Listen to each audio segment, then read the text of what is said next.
I was sent this SWIPESMITH Fire Pit to make a video about. This is a paid post. You want to be careful about what size wood you put in here. You don't want to put something in this big that's going to stick out over the top because you won't be able to put the lid back on. So you want to put some smaller pieces in there like that. A fire pit can be a great way to warm up on a chilly evening. This thing's pretty easy to put together. There's just a few parts you need to put on it. It's got 3 legs on the bottom that you have to screw on. Alright, let me show you how to set this thing up.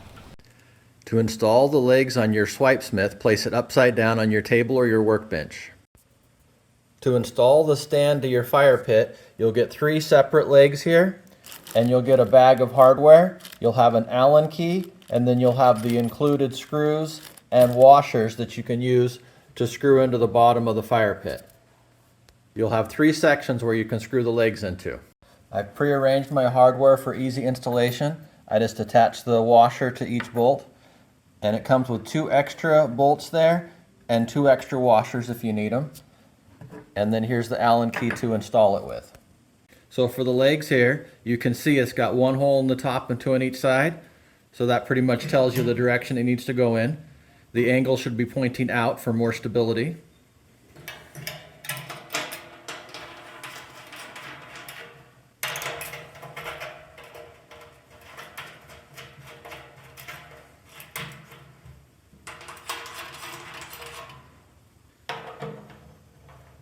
You can just tighten it snug with your Allen key here.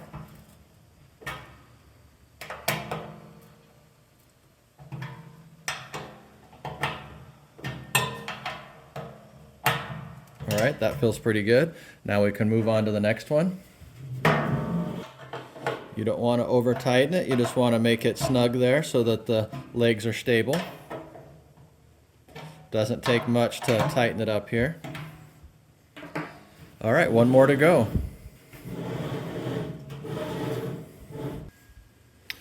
You can see these legs are completely enclosed here. They got a nice finish and nice welds on them.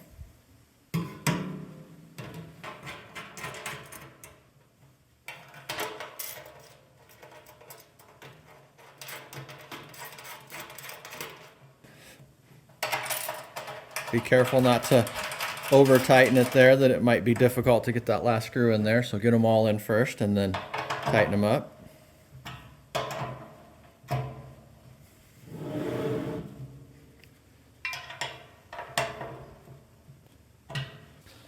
Alright, now we got the legs installed. I can go ahead and flip this thing over.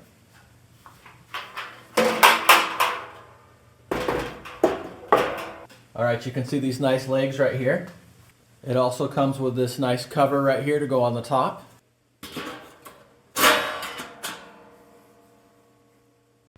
It also comes with a tray under here that you can pull out. It's got this nice tray here.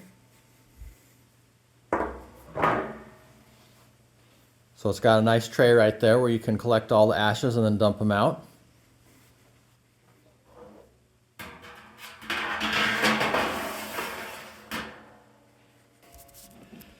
You can see the holes in the bottom here. They correspond with the ash pan that you can take out. It's also got nice vents all along the bottom here. That goes all the way around. It's also got 2 nice handles for carrying it.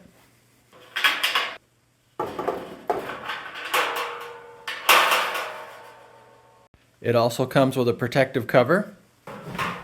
It's got a nice cover that you can put on it when you're not using it. It's a little bit easier to get the fire going if you take the lid off first, and then it's easier to put more wood in. And then once you get the fire nice just the way you want it, then you can put the lid back on. I'm going to go ahead and throw some more medium wood in here.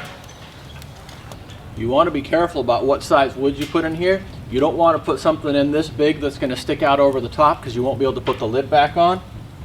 So you want to put some smaller pieces in there like that.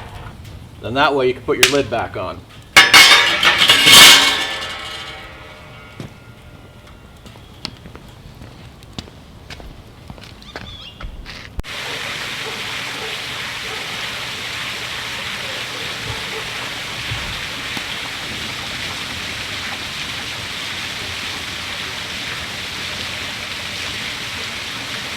So one of the tips I say is just to let the fire burn out, and then once it cools you can empty that tray down there and get all the ashes out of there, because you can see a lot of ashes have built up in there. So yeah, just let it burn out and then empty the ashes the next day. You can take a stick here to get all your ashes to fall down into the tray, and you just kind of stir this around here. You can see this nice tray you got here to take all your ashes out. And you got this nice tray here you can dump to collect all your ashes. You can just dump that in your garbage there. Just don't ever put hot ashes in your garbage. Make sure you wait until they cool. And it's got this nice easy handle here to carry it by. Yeah, that's a pretty nice handle. You can also move it around on an angle there, and then that helps slide everything into the ashtray there. Now you can see, got the rest of the ashes out of there. And then it has this nice protective cover to put on top of it. So now it's all protected from the elements.